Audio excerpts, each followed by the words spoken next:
WhatsApp everyone, welcome back to the channel.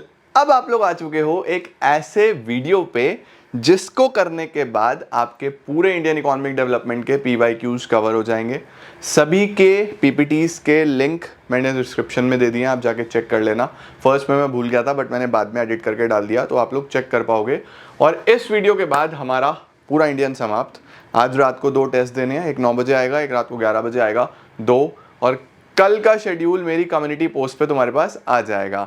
चलो जल्दी से शुरू करते हैं और शानदार वीडियोस के साथ खत्म करते हैं हमारे इंडियन इकोनॉमिक डेवलपमेंट को। Let's begin.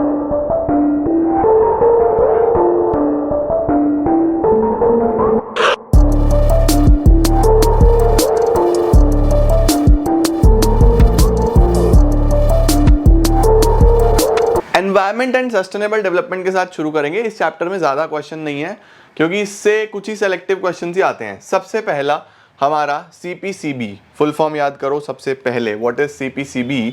Central pollution control board. इसका फुल फॉर्म इज लाइक कि आपको भूलना नहीं है। CPCB, central pollution control board, has identified the categories of large and medium industries as polluting industries। देखो ये जो बोर्ड है इसने ये बताया कि इंडिया में कितनी ऐसी इंडस्ट्री हैं जो बहुत ज़्यादा पॉल्यूटिंग इंडस्ट्रीज हैं। उसमें कितनी इंडस्ट्री हैं? 15, 17, 19, 13, 17 इंडस्ट्री इसने मार्कआउट करी हैं, जिसमें ये बोलता है कि ये सबसे ज़्यादा पॉल्यूटिंग है, जिसमें शुगर भी आता है, सीमेंट भी आता है, फार्मास्यूटिकल भी आता है, बहुत सारी है। अगर आपको पूरा लिस्ट देखना हो तो आप गूगल पे देख सकते हो, बट आप सिंपली डाउनलोड करने की ज़रूरत नहीं है उसको, आप बस रीड कर लेना, 2-3 याद रख लेना, वो भी आएगा नहीं, बट मैंने करा दिया क्योंकि मुझे लगा यार इस तरीके का सवाल पता होना चाहिए आपको। Which of the following is not used as a strategy for sustainable development? कौन सा सस्टेनेबल डेवलपमेंट के लिए यूज नहीं होगा? बायोगैस ऑब्वियसली होगा, थर्मल नहीं होगा यार, थर्मल में बहुत हीट प्रोड्यूस होती है, थर्मल में पॉल्यूशन भी बहुत होता है, तो ये तो नहीं है। हाइडल होता है, सोलर होगा, ये पानी वाला हो गया, ये सनलाइट वाला हो गया, थर्मल इसका आंसर बनेगा।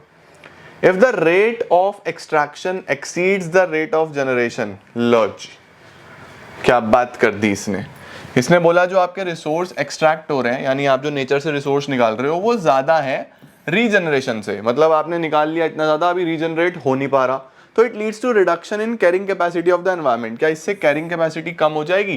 क्या ये बात सही है? बिल्कुल सही है ये बात। देखो क्या लिखा है, such a case leads to development of environmental crisis. इससे काफी एनवायरमेंटल क्राइसिस आ जाएंगे, जैसे ग्लोबल वार्मिंग हो जाएगा, ओजोन लेयर डिप्लीशन हो जाएगा, क्लाइमेटिक चेंजेस देखने को मिलेंगे, बाढ़ आ सकती है, अलग अलग तरीके के तूफान आ सकते हैं, तो ये सब बहुत सारी प्रॉब्लम्स होने वाली है।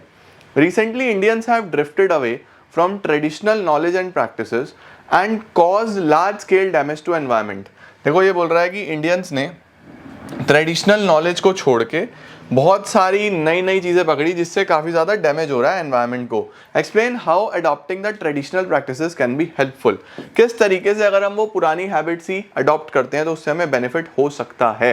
तो हम बोलेंगे देखो, traditional practices would involve natural manures use करना फार्मिंग के लिए, basically resorting to organic farming. उसके बाद वो टेक्नोलॉजी यूज करना जो कॉस्ट इफेक्टिव हो, रिसोर्स इफेक्टिव हो, लिविंग अ सिंपल लाइफ, अच्छी और सिंपल लाइफ जीना, साधारण जिंदगी जीना, उससे हमारी एनवायरनमेंट थोड़ा बेटर हो सकता है। डिफाइन द फॉलोइंग टर्म्स, इसको इंपॉर्टेंट मार्क करेंगे बेटा जी। एब्जॉर्प्टिव कैपेसिटी और कैरिंग कैपेसिटी। एब्जॉर्प्टिव कैपेसिटी मैंने आपको बताई दी, नेचर की वेस्ट को एब्जॉर्ब करने की क्या कैपेसिटी होती है। हमारा आजकल जो वेस्ट जनरेट होता है वो कई ज़्यादा होता है एब्जॉर्प्टिव कैपेसिटी से, दैट इज़ वाई हमारे आसपास बहुत सारा वेस्ट देखने को मिलता है, नहीं तो नेचर सब एब्जॉर्ब ही ना कर ले। तो क्या लिखा है, absorptive capacity refers to ability of the environment to absorb degradation. और कैरिंग कैपेसिटी क्या होता है? Carrying capacity refers to a situation, एक ऐसा situation where the rate of resource extraction is not more than the rate of regeneration. Carrying capacity का मतलब होता है कि जो जिस रेट से आप एक्सट्रैक्ट कर रहे हो ना, ये कम होना चाहिए रीजनरेशन से। मतलब कि रीजनरेशन का रेट ज्यादा होना चाहिए और एक्सट्रैक्शन का रेट कम होना चाहिए। जितना जनरेट हो रहा है उससे कम एक्सट्रैक्ट करो, तभी बेनिफिट रहेगा। इसको हम कैरिंग कैपेसिटी बोलते हैं। ठीक है, sorted. State and discuss 2 environmental concerns. कौन कौन से एनवायरमेंटल कंसर्न्स हैं इंडिया में? तो बहुत सारे हैं, कोई भी 2 आपको अच्छे से एक्सप्लेन करने हैं। Pollution, land degradation, deforestation, global warming, climatic changes, सब आ जाएगा। एक्सप्लेन ये 2, पॉल्यूशन और लैंड डिग्रेडेशन को हमने एक्सप्लेन कर दिया। ठीक है, इसके बाद what do you understand by sustainable development, और उसकी कोई 2 स्ट्रैटेजीज बतानी है, ये आप स्ट्रेट फॉरवर्ड नोट्स में से लर्न कर सकते हो। सस्टेनेबल डेवलपमेंट यानी वो स्ट्रैटेजीज यूज़ करना ताकि रिसोर्सेज को हम भी अच्छे से यूज़ कर लें और हमारी आने वाली जनरेशन्स भी यूज़ कर पाएँ। इसकी क्या स्ट्रैटेजीज हो सकती है? इनपुट एफिशिएंट टेक्नोलॉजी यूज़ करना, environment friendly sources of energy use करना, इंटीग्रेटेड रूरल डेवलपमेंट पे फोकस करना, ऑर्गेनिक फार्मिंग। मैंने पूरा डिटेल में पढ़ा है, कोई भी आप पॉइंट्स इसके अंदर लिख सकते हो। What are the functions of the environment? Environment के क्या क्या functions होते हैं याद करो। It supplies renewable and non-renewable resources, assimilates waste, sustains life, provides aesthetic services। ये सब पढ़ा है हमने। 6 फैक्टर बताओ जिससे लैंड डिग्रेडेशन हो रहा है। क्या लिखा है? Land degradation means loss of fertility of land. Land degradation का क्या मतलब है? फर्टिलिटी खत्म होना। 6 फैक्टर कौन कौन से हैं? Loss of vegetation occurring due to deforestation, ठीक है, ये है डिफॉरेस्टेशन, जो पेड़ कट रहे हैं उसकी वजह से। दूसरा अनसस्टेनेबल फ्यूल वुड, सही। उसके बाद एक्सट्रैक्शन ऑफ अराउंड वाटर, पानी निकाला जा रहा है ज़्यादा। Non adoption of adequate soil conservation measures, soil को बेटरमेंट के लिए स्टेप्स नहीं लिए जा रहे। इम्प्रूव्ड क्रॉप रोटेशन होनी चाहिए, नहीं हो रही। उसके बाद indiscriminate use of agri chemical such as fertilisers, pesticides को बहुत ज़्यादा यूज़ करा जा रहा है, सही है जी। तो ये हमारे लैंड डिग्रेडेशन के फैक्टर्स हो गए। Explain how the opportunity cost of negative environmental impacts are high. क्या मतलब है इस क्वेश्चन का? ध्यान से देखो, ये लिखा हुआ है हाउ द अपॉर्चुनिटी कॉस्ट। सबसे पहले अपॉर्चुनिटी कॉस्ट क्या होता है? कोई भी ऐसा cost which is the cost of next best alternative foregone, जो आप कोई चीज छोड़ रहे हो उसका कॉस्ट, उसको हम अपॉर्चुनिटी कॉस्ट बोलते हैं।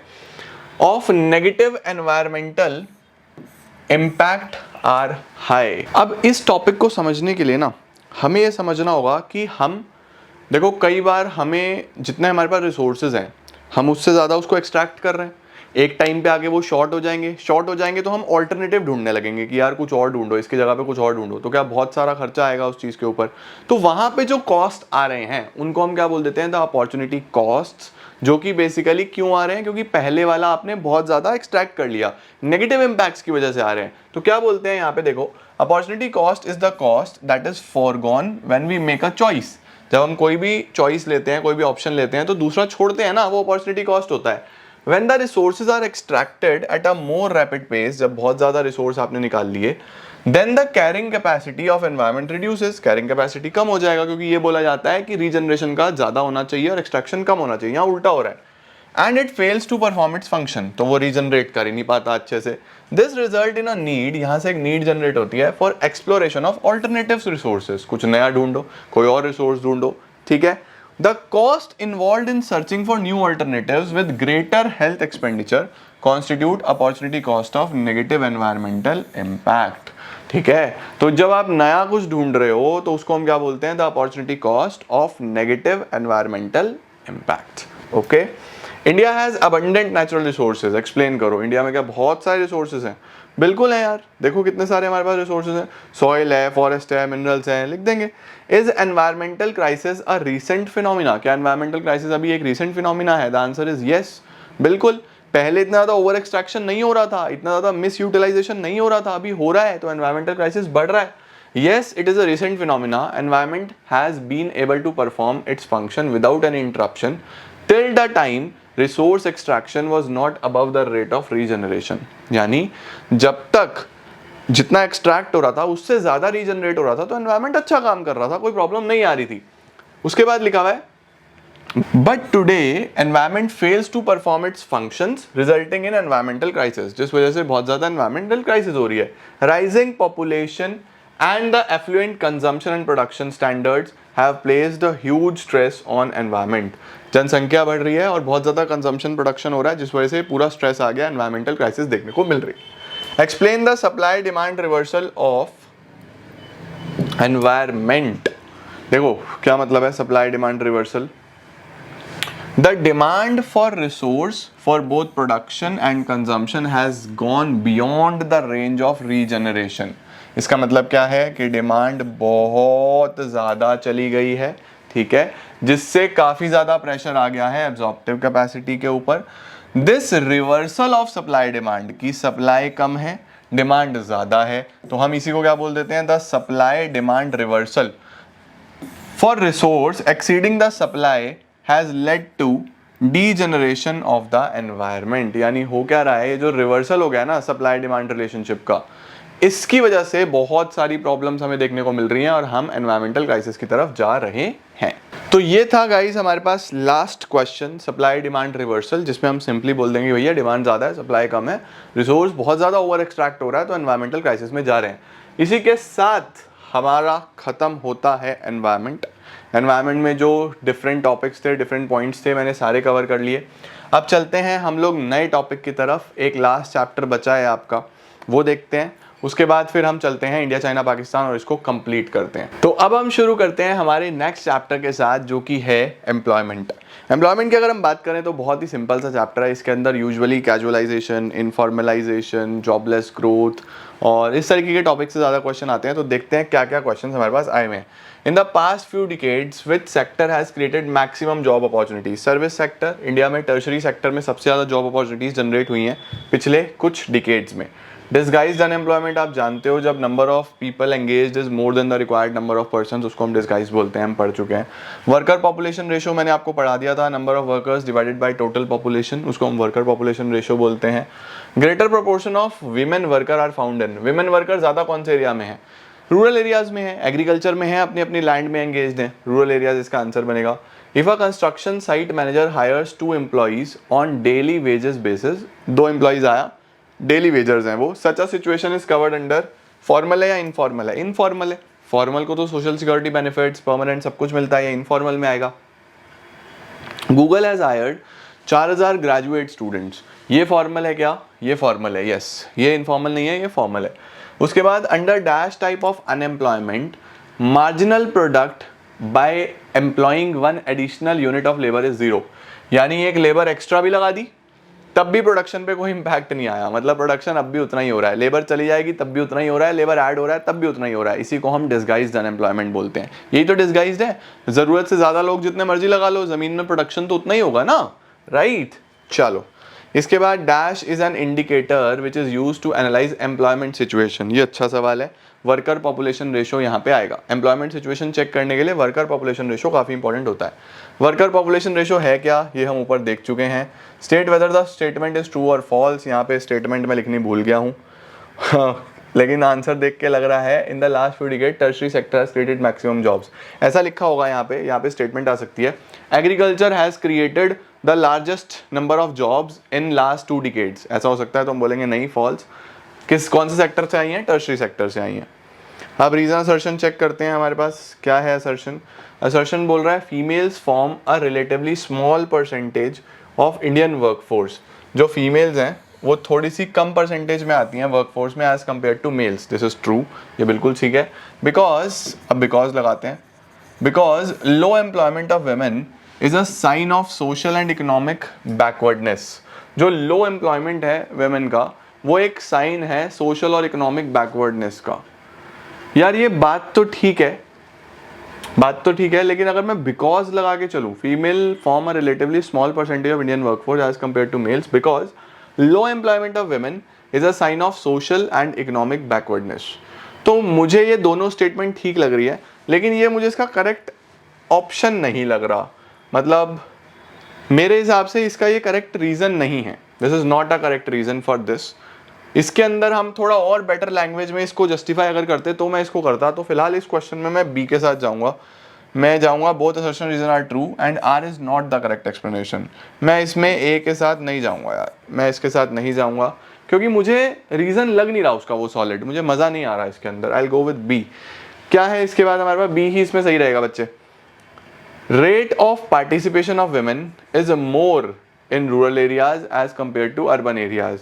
अब देखो क्या लिखा हुआ है, बोल रहा है कि पार्टिसिपेशन ऑफ वुमेन ज्यादा है रूरल एरियाज में as compare to urban areas में। दिस इज ऑल्सो ट्रू, बिल्कुल सही है। बिकॉज अब आगे क्या बोल रहा है, because in urban areas job work of women is still governed bye family decisions, बिल्कुल सही है, rather than that of the individual. ये ट्रू है, ये बिल्कुल सही है। इसमें हम बोल देंगे बिल्कुल करेक्ट है ये।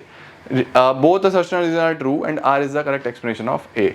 ठीक है, उसके बाद क्या आता है, Over a period of time, there has been a widening gap between GDP growth rate and growth rate of employment opportunities. GDP growth rate में और growth rate of employment में gap create हो गया है.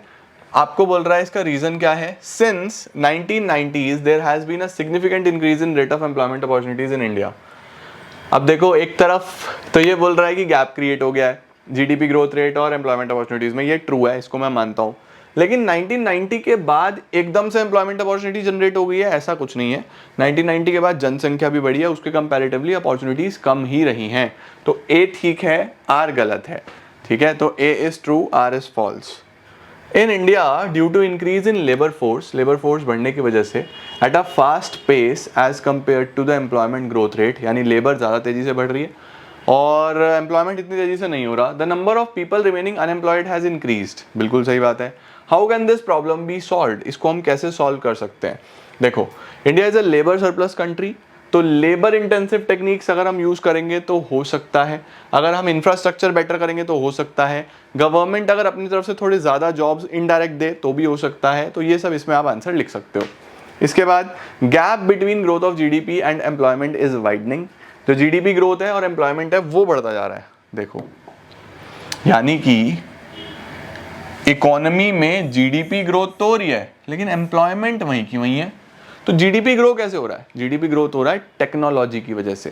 जीडीपी ग्रो कैसे हो रहा है? टेक्नोलॉजी की वजह से. नई नई टेक्नोलॉजी आ रही है, नए नए टूल्स आ रहे हैं, जिस वजह से जीडीपी तो बढ़ रहा है लेकिन लोगों को जॉब्स नहीं मिल रही. इसको हम क्या बोलते हैं? इसको हम बोलते हैं situation of jobless growth. Growth हो रही है लेकिन जॉब्स नहीं है. Jobless growth refers to a situation when the economy is able to produce more goods and services without a proportionate increase in employment opportunities. ठीक है. Discuss the concept of casualisation. आप पढ़ चुके हो, जब कैजुअल वर्कर्स बढ़ते जाते हैं और रेगुलर वर्कर्स कम होते रहते हैं उसको हम कैजुअलाइजेशन बोलते हैं. Labour force and work force are one and the same thing. बिल्कुल भी नहीं. लेबर फोर्स में विलिंग और एक्चुअली वर्किंग दोनों कंसिडर करते हैं. वर्क फोर्स में सिर्फ एक्चुअली वर्किंग कंसिडर करते हैं. ठीक है. The given statement is incorrect. Labour force include all those who are working and though not working are seeking and are available for work. सब चाहिए इसके अंदर, दोनों आते हैं, जबकि वर्क फोर्स में सिर्फ वो आते हैं जो एक्चुअली काम कर रहे हैं. Match the following. आ जाओ, मैच करते हैं, मैच करने की कोशिश करते हैं. सबसे पहले फर्स्ट को देखते हैं. Increase in proportion of workforce in informal sector. अगर इनफॉर्मल सेक्टर में बढ़ रहा है तो हम उसको क्या बोलते हैं? इनफॉर्मलाइजेशन बोलते हैं. ये आ गया इनफॉर्मलाइजेशन. Unemployed people.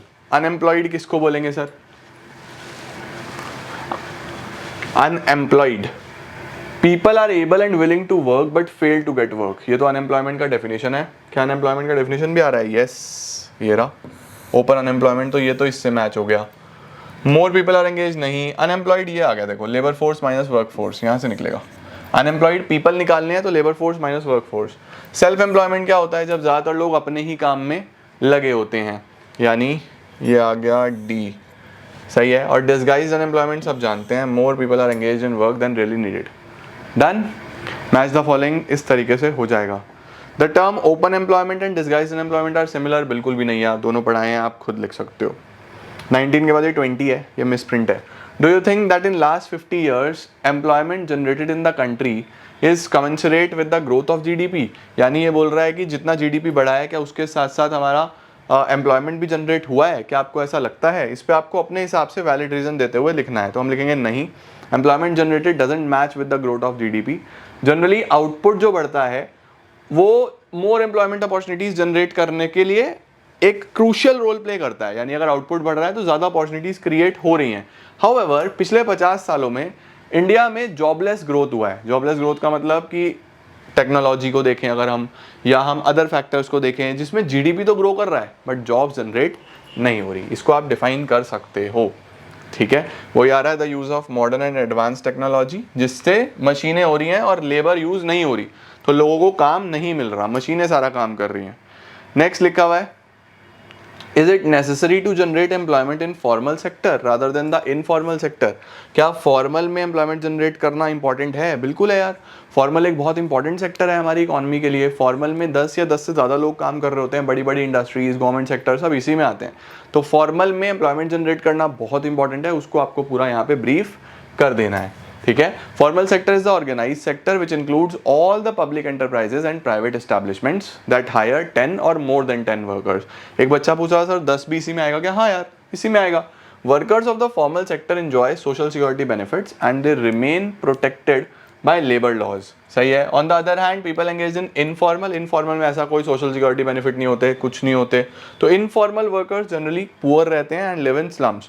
तो बहुत इंपॉर्टेंट है फॉर्मल में भी एम्प्लॉयमेंट अपॉर्चुनिटीज जनरेट करना, और इनफॉर्मल उसको देखना पड़ेगा कि उसको कैसे हम ठीक कर सकते हैं, राइट। तो this was all about employment guys. अब हम आगे चलते हैं हमारा नेक्स्ट, जिसको हम बोल रहे हैं इंडिया, चाइना एंड पाकिस्तान। तो फिर शुरू करते हैं। अब इसको बड़े ध्यान से करना, जल्दी बिल्कुल नहीं करनी इसके अंदर, ठीक है।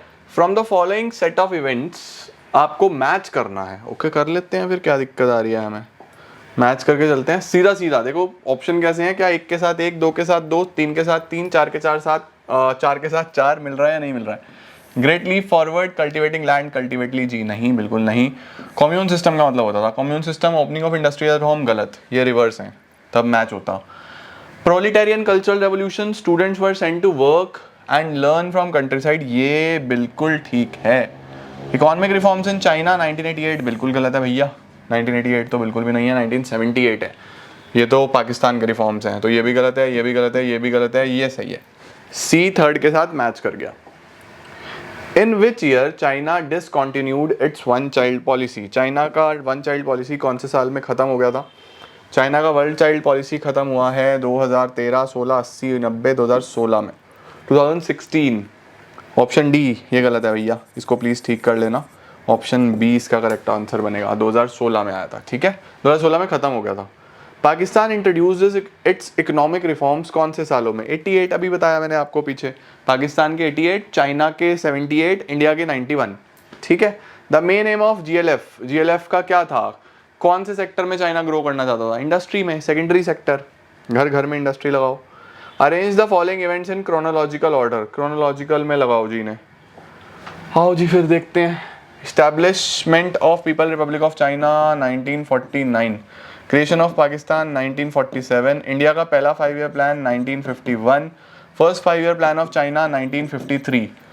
आओ जी, सबसे पहले 2 नंबर, 1 नंबर, उसके बाद 3 नंबर, उसके बाद 4 नंबर, 2 1, ये 3 आएगा यहाँ पे, उसके बाद 4, ठीक है, परफेक्ट हो गया। नेक्स्ट क्या आ रहा है? Arrange the following events in of China, China के events in chronological order, chronological order में लगाओ। ग्रेट प्रोलिटेरियन कल्चरल रेवोल्यूशन 66 में आया था ये, जीएलएफ 58 में आया था। Introduction of economic reforms, economic reforms कब शुरू हुए थे चाइना में? 80 नहीं, सबसे पहले इसमें हुए थे 78 में, 1978। पहला 5 ईयर प्लान कब आया था चाइना में? चाइना में पहला 5 ईयर प्लान 1953। तो इसका जो ऑर्डर बैठता है वो बैठता है 53, यानी fourth, then we have second, then we have fourth, second, first and 3, 4 2 1 3 इसका ऑर्डर बैठेगा। 4 2 1 3 है क्या कोई ऑप्शन? 4 2 1 3, 4 2 1 2, 4 1 2, कुछ मिस्टेक है यार, ये इसका ऑप्शन बना लो बी पार्ट, 4 2 1 3, ये बन जाएगा 4 2 1 3, ठीक है। अब देखो कई बार एग्जाम में ना बच्चे बहुत ज़्यादा सोचते हैं, तो आपको सब मैच करने की जरूरत, अगर तुम्हें सब नहीं भी याद है ना, कई बार तुम्हारी किस्मत चलेगी। जैसे तुम्हें फोर्थ वाला याद था, फर्स्ट 5 ईयर प्लान, अब देखो तुम्हें दिख गया कि भाई फोर्थ तो 2 ही ऑप्शन में है, तो ये तो वैसे भी काम नहीं करेंगे, है ना। उसके बाद एक और तुम्हें इसका अगला पता होना चाहिए, बस देखो यहाँ से ही पता चल गया, 4 2 से आगे देखने की भी जरूरत नहीं है, इसी ऑर्डर में मैच हो जाते हैं ऑप्शंस में, ये बेनिफिट होते हैं सीयूईटी में।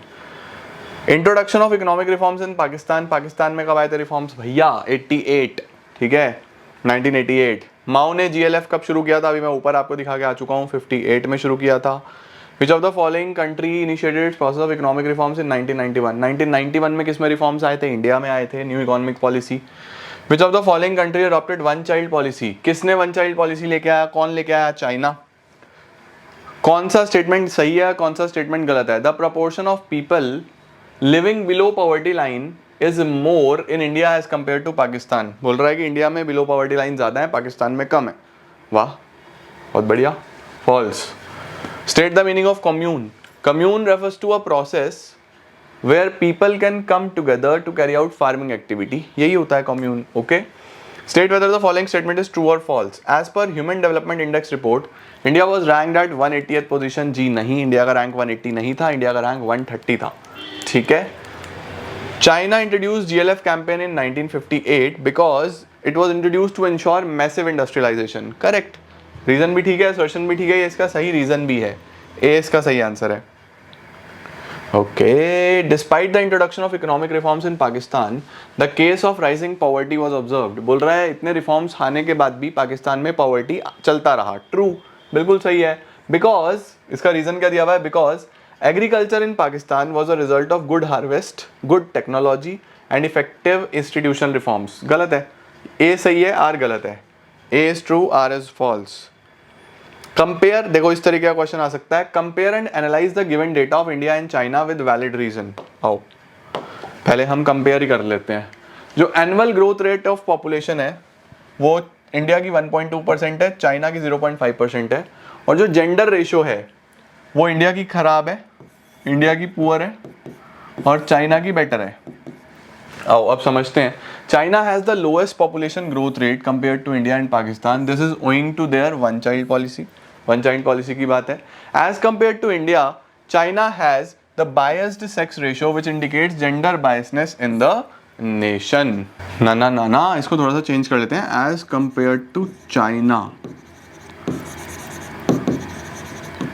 India has the bias sex ratio.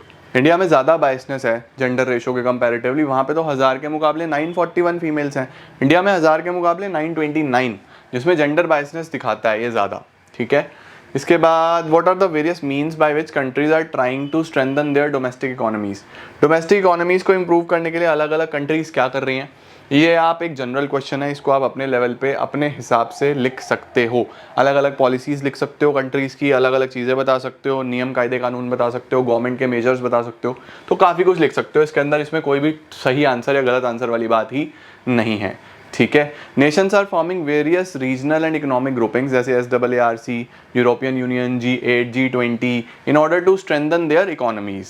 ठीक है। Nations are having economic reforms, they have liberalise their. अच्छा एक काम और करना बच्चों, इन सबके फुल फॉर्म्स एक बार देख के जाना कि इनके फुल फॉर्म्स क्या हैं, क्योंकि इनके फुल फॉर्म्स आ सकते हैं। बार बार बोल रहा हूँ, फुल फॉर्म का क्वेश्चन आएगा, एक बार चेक कर लेना। ठीक है। इसके बाद ग्लोबलाइजेशन लिख दिया एक कारण। What similar development strategies have India and Pakistan followed for their respective development path? बोल रहा है कि कौन सी स्ट्रैटेजीज सिमिलर हैं इंडिया और पाकिस्तान में, मैक्सिमम सिमिलर है। जैसे कि मिक्स्ड इकोनॉमिक सिस्टम, इंडिया और पाकिस्तान दोनों ने ही मिक्स्ड इकोनॉमिक सिस्टम रखा था। इसके बाद both the nation started their developmental path, same समय पे 1947 में। Both the countries started planning their development strategies in the similar way. India का पहला प्लान 51, पाकिस्तान का 56, काफ़ी कॉमन मिलता जुलता। Both of them adopted similar strategies, जैसे पब्लिक सेक्टर को ज़्यादा चांस देना। 1980 तक दोनों ही कंट्रीज के सिमिलर ग्रोथ रेट्स भी थे। Both of them introduce economic reform same समय पे लगभग, इंडिया 1991, पाकिस्तान 88, तो काफ़ी चीज़ें कॉमन है। GLF को एक्सप्लेन करना है, ये आप पूरा स्क्रीनशॉट लो और पूरा का पूरा लिख सकते हो कि GLF क्या है, GLF किस तरीके से चला था, मैंने पूरा एक्सप्लेन करा है नोट्स में। उसके बाद क्या क्वेश्चन आ रहा है, China's rapid industrialisation can be traced back to its reforms in 1978। Do you agree? बोल रहा है कि 1978 के जो रिफॉर्म्स हैं वो चाइना की ग्रोथ के पीछे बहुत बड़ा योगदान रखते हैं, और ये बात सही है। चाइना के रिफॉर्म्स के बाद ही तो इतनी सारी चीज़ें हुई। जब माओ की डेथ हुई 1976 में, उसके बाद चाइना में बहुत सारे रिफॉर्म्स आए। रिफॉर्म्स में इतने चेंजेस आए कि चाइना आज इतनी आगे बढ़ चुका है। तो देखो क्या लिखा है, in the initial phase reforms were initiated. हाँ ये भी याद रखना कि चाइना के जो फेसेस हैं रिफॉर्म्स में वो दो हैं, राइट? जो रिफॉर्म्स हैं वो दो फेसेस में आए हैं। Yes I agree with the statement. Present day fast industrial growth can be traced back to reforms introduced in phases in 1978। ठीक है, पहले फेस में और दूसरे फेस में, याद रखना, इस पे क्वेश्चन आ सकता है। In the initial phase, reforms were initiated in agriculture, foreign trade, investment sectors. Agriculture में कम्यून लैंड्स को वापस से छोटे छोटे लैंड्स में तोड़ा गया था, ऑनरशिप डिवाइड करी गई थी, है ना। लेटर फेस में रिफॉर्म्स आए इंडस्ट्रियल सेक्टर में, पहले एग्रीकल्चर में आए, फॉरेन ट्रेड में आए, इन्वेस्टमेंट में आए, इंडस्ट्री में बाद में आए। ठीक है, परफेक्ट है, ये याद रखना है। प्राइवेट फर्म्स को मौका दिया गया, कलेक्टिव ऑनरशिप दी गई, काफ़ी बढ़िया चला। The reform process also involve dual pricing, dual pricing भी रखी गई, यानी कि दो तरीके से प्राइस सेट होंगे। एक फिक्स क्वांटिटी तक गवर्नमेंट बताएगा उसके बाद मार्केट प्राइसेस से चलेगा, ये याद रखना है, ठीक है। फॉरेन इन्वेस्टर्स के लिए स्पेशल इकोनॉमिक जोन्स भी बनाए गए थे। ये सब हमने कवर करा है चैप्टर में। Answer the following questions on the basis of the following data. Comment upon the population growth rate. तीनों कंट्री का पॉपुलेशन ग्रोथ रेट बताना है।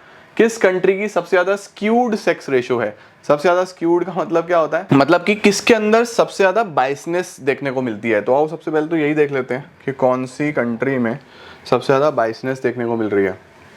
अनफॉर्चुनेटली मुझे इंडिया में ही लग रही है। देखो इंडिया में सबसे ज्यादा स्क्यूड है, तो आंसर बनेगा आउट ऑफ 3 पाकिस्तान नहीं भैया,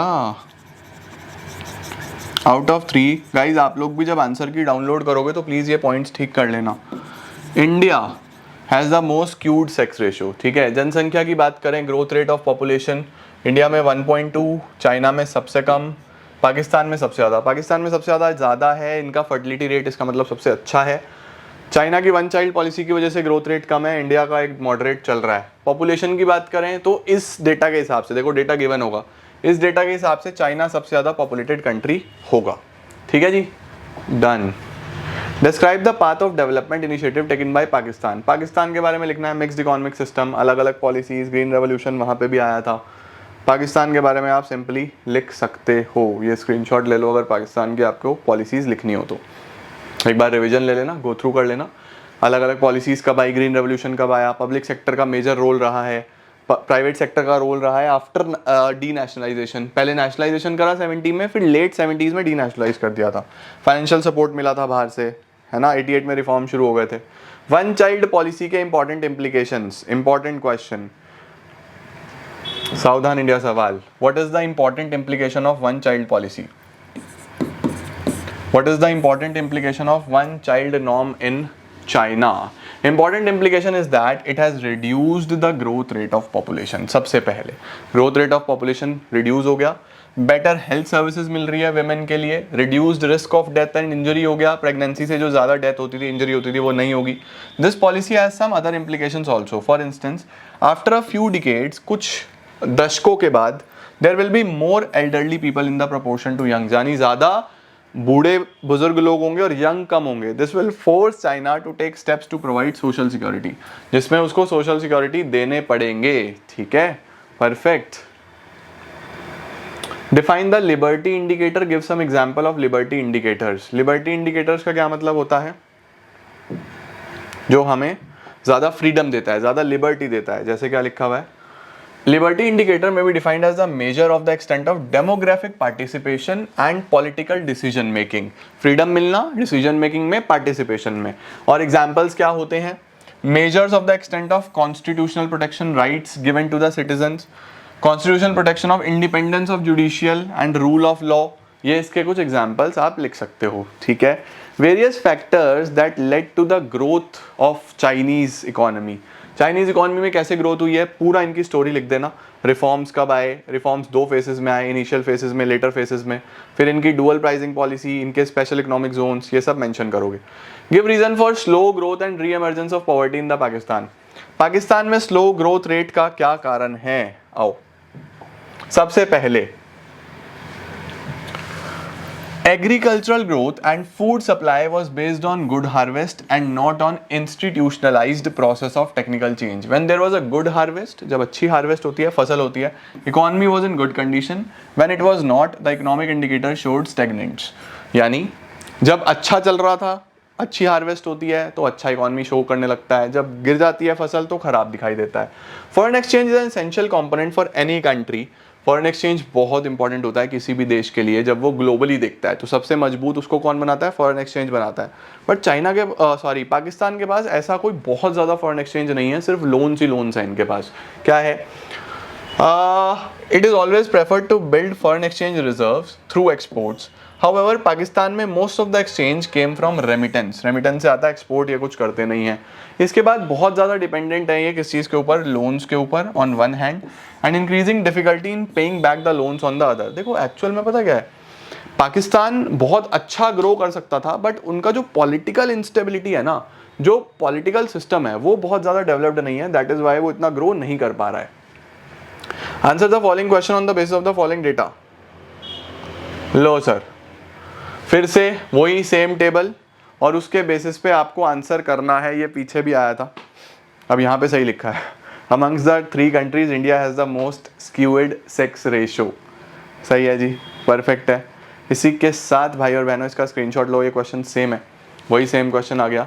इसी के आधार पे हमारा चैप्टर होता है ख़त्म और इसी के साथ हमारा पूरा इंडियन इकोनॉमी के वन शॉट आपने कवर कर लिए, सारी चीज़ें कवर कर ली एंड हमारी एक एक डिटेल ख़त्म हो जाती है।